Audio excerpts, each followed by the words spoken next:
Le groupe de la Banque mondiale a décidé de soutenir la Côte d'Ivoire pour la relance de son économie les années à venir. Ce financement va être basé sur de nouvelles stratégies, l'élimination de l'extrême pauvreté et la promotion d'une prospérité partagée.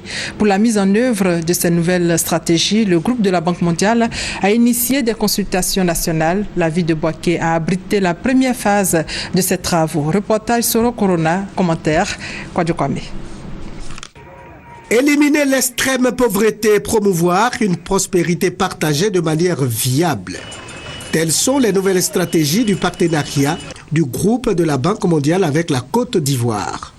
Pour la mise en œuvre de ces nouvelles stratégies, le groupe de la Banque mondiale mène des consultations nationales avec le gouvernement, la société civile, les formations politiques, le secteur privé, les partenaires techniques et financiers dans le pays.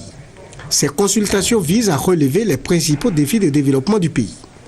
Les participants à ces consultations sont invités à faire des analyses rigoureuses, des diagnostics des difficultés du pays et des propositions.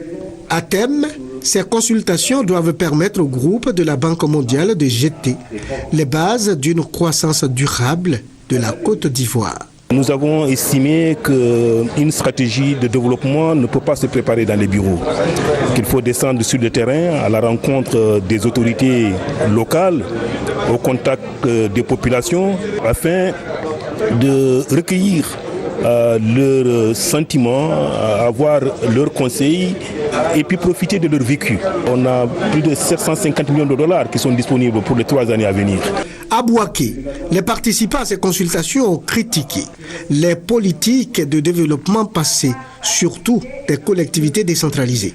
Ils ont par la suite fait des propositions au groupe de la Banque mondiale en vue du développement de la région et au-delà de tout le pays, notamment la réouverture des usines de Bouaké, la prise en compte des réalités des populations avant la mise en œuvre des projets à leur profit, soutenir l'auto-emploi des jeunes.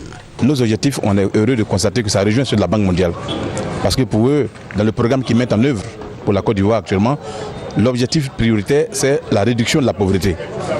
Et la réduction de la pauvreté, c'est également notre objectif. Le groupe de la Banque mondiale a permis à la Côte d'Ivoire ces 3 dernières années de relancer son économie à hauteur de plus de 680 milliards de francs CFA dans plusieurs secteurs.